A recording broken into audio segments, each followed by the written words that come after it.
இப்ப என்ன அப்படின்னா, மதுரையை பொறுத்த வரைக்கும் ஒரு பழமையான நகரம், இவ்வளவு சிறப்புகள் இருக்கு அப்படின்னு சொல்றோம். பழமையான நகரம் என்பதற்காக இன்னும் பழசாவே வச்சிருக்கிறோமா அப்படிங்கறதா என்னோட கேள்வி. ஏன்னா இந்த கேள்வி முடிச்சிடறேன். மதுரையில இளைஞர்களுடைய வேலை வாய்ப்புக்கு இது வரைக்கும் என்ன செஞ்சு கொடுத்துருக்கீங்க? ரெண்டு கட்சிக்குமே இந்த கேள்வி பொருந்தும். திமுக அதிமுக மாறி மாறி ஆட்சி பண்றீங்க. நீங்க இன்னைக்கு சென்னையில எடுத்துக்கிட்டீங்கன்னா இருக்கிற மக்கள் தொகையில அங்க வெளி மாவட்டங்களும் எடுத்துக்கிட்டாலும் அதிகம் பேர் இருக்கிறது மதுரை மாவட்ட மக்கள் தான். குறிப்பா தென் மாவட்டங்களை சேர்ந்தவங்க 4 பேர் இருக்காங்கன்னா அதுல ஒருத்தர் கண்டிப்பா மதுரைக்காரரா இருக்காரு. இங்க வேலை வாய்ப்புக்கு இளைஞர்களுக்கு எந்த விதமான ஒரு வசதியுமே கிடையாது. 5 ஆண்டுகள் ஆட்சி செஞ்சிருக்கோம், பல வாக்குறுதிகள் கொடுத்திருக்கிறோம். அதுல வேலை வாய்ப்பு சம்பந்தப்பட்ட விஷயத்துல நீங்க என்ன செஞ்சு கொடுத்திருக்கீங்க? அதாவது வேலை வாய்ப்பு விஷயத்துல நான் இப்ப ஏற்கனவே சொன்னேன், டைடல் பார்க் அதாவது ஃபர்ஸ்ட் முத்தமிழறிஞர் கலைஞர் அவர்களுடைய ஆட்சி காலத்துல இந்தியாவிலேயே நம்பர் 1 மாநிலமா இன்ஃபர்மேஷன் டெக்னாலஜி பாலிசி தகவல் தொழில்நுட்ப திட்டம்னு ஒன்ன இந்தியாவுக்கே முன்மாதிரியா கொண்டு வந்தவர் முத்தமிழறிஞர் கலைஞர்.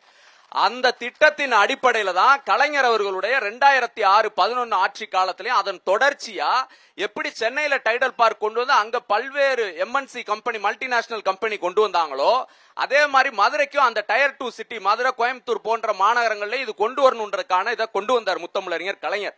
இவங்க அதிமுக ஆட்சி காலத்துல அந்த 10 ஆண்டுகள்லயும் பாத்தீங்கன்னா அதுக்கு முக்கியத்துவம் கொடுக்கவே இல்லை.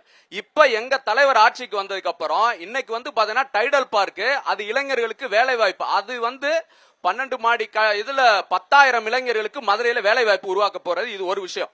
ரெண்டாவது என்ன அப்படின்னா இளைஞர்களுக்கு எல்லாத்துக்கும் அதாவது நம்ம எல்லாரும் இங்க இருக்கக்கூடிய இளைஞர்கள் இளம் பெண்கள் எல்லாமே இது வரைக்கும் ஸ்போர்ட்ஸ் அப்படின்னா அது கிரிக்கெட் ஆகட்டும் ஹாக்கி ஆகட்டும் இது வரைக்கும் டிவியில தான் பார்த்திருப்போம். ஆனா முறையா எங்களுடைய இளம் தலைவர் இந்தியாவே திரும்பி பார்க்கக்கூடிய வகையில மதுரையில இன்டர்நேஷனல் ஹாக்கி ஸ்டேடியம் கொண்டு வந்ததுனால இன்னைக்கு ஐரோப்பால இருக்கக்கூடிய அதாவது ஜெர்மனி பிரான்ஸ் ஜப்பான் அப்படின்னு ஐரோப்பியால இருக்க நாடுகளாகட்டும் இங்க கிழக்காசிய நாடுகளாகட்டும் இப்படி பல்வேறு நாடுகள்ல இருந்து மதுரைக்கு இன்னைக்கு அவங்க இங்க விளையாடக்கூடிய சூழ்நிலை. அதுல ஸ்போர்ட்ஸ் நான் முதல்வன் திட்டம் மூலமா அரசு வேலைக்கும் சரி தனியார் வேலைக்கும் சரி படிச்ச பிள்ளைங்க இன்னைக்கு இந்தியாவோட சிவில் சர்வீஸ் IAS IPS விஷயத்துல மதுரையை பிளேஸ் பண்ணது எங்களுடைய நான் முதல்வன் திட்டம் மூலமா. வாடிப்பட்டியை சேர்ந்த நம்ம ராஜேஸ்வரி 2வது ரேங்க் இந்தியாவில அதாவது வேர்ல்ட்லயே டஃபஸ்ட் எக்ஸாம் டு கிராக் அப்படின்னு சொல்லுவாங்க. அப்படி ஒரு ராஜேஸ்வரி 2வது இடத்துக்கு ஒரே ஒரு குறுக்கீடு நான் முதல்வன் திட்டம்னு அவங்க சொல்லிருக்காங்க. அந்த ராஜேஸ்வரி போல நான் கேட்டு ஒரு நிமிஷம் நான் கேக்குறது மதுரை பத்தி கேட்டுறேன். நீங்க தமிழ்நாடு முழுக்க பேசிட்டீங்க. 26 பேர் தான் நீங்க மட்டுமே பேசுறதுக்காக இங்க வரல. நீங்க மட்டுமே பேசுறதுக்காக வரல. நான் கேக்குற கேள்வி கேக்குறேன். சொல்லுங்க. ராஜேஸ்வரி பத்தி நீங்க பேசுறீங்க. அவங்க ஏற்கனவே பல கோச்சிங் சென்டர்ல படிச்சிருக்காங்க. நான் முதல்வன் திட்டத்தினால மட்டும் கிடையாது ஆதாரம் சொல்லிருந்தாங்க. வேற கோச்சிங் நான் முதல்வன் திட்டத்திலே பயன்பெற்று இருக்காங்க. இல்ல பல கோச்சிங் சென்டர்ல படிச்சவங்க முழுக்க நான் முதல்வன் திட்டத்தில கணக்காடுறது சரியா? இல்ல ராஜேஸ்வரிக்கு நீங்க செய்தி தொடர்பாளரா? அவங்களே நீங்க செய்தி தொடர்பாளரா?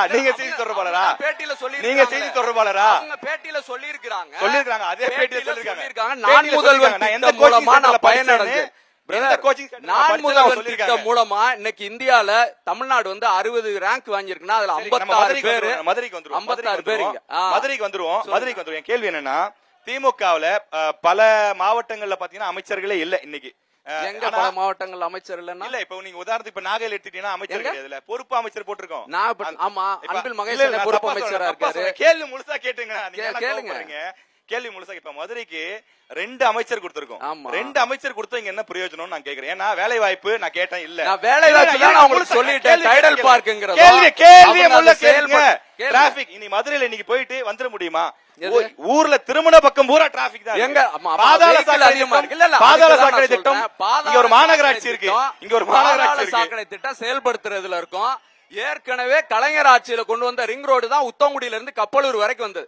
இன்னைக்கு எங்களுடைய தலைவர் அடுத்து இன்னைக்கு அந்த சிட்டம்பட்டிக்கு பஸ் ஸ்டாண்ட் கொண்டு வந்தா அந்த ரிங் ரோட்டை எக்ஸ்டெண்ட் பண்ணக்கூடிய அளவுல இருக்கிறாங்க. அதே மாதிரி வரகனூர்ல இருந்து பாத்தீங்கன்னா அந்த ரிங் ரோடு வைகாத்தை ஒட்டி இருக்க ரோட எக்ஸ்டெண்ட் பண்றோம்.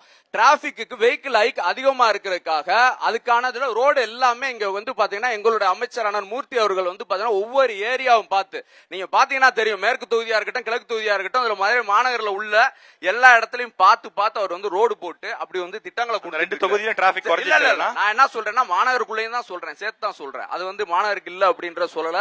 நீங்க வந்து டேட்டா படி நான் சொல்றேன். அதாவது டைடல் பார்க் விஷயமாகட்டும், இங்க தனியார் நிறுவனங்கள் கொண்டு வந்ததாகட்டும், MRF கம்பெனியா இருக்கட்டும், இன்னைக்கு இங்க வந்து நம்ம டைடல் பார்க் சம்பந்தப்பட்ட எந்த ஒரு விஷயமா இருந்தாலும் திமுக ஆட்சியில தான் கொண்டு வந்திருக்கு. வேலை வாய்ப்பு சம்பந்தமா அவங்களை ஏதாவது கொண்டு வந்தாங்களா இல்லையான்றதை கேட்க சொல்லுங்க. நான் புதுமை பெண் திட்டம்னு இப்ப அந்த படிக்கிற பொண்ணுங்களுக்கு கொடுக்குறோம்ல, மதுரையில 60,000 சில்லற பொண்ணுங்களுக்கு வந்து புதுமை பெண் திட்டம் மூலமா மாசம் 1000 ரூபாய் கொடுக்குறோம்.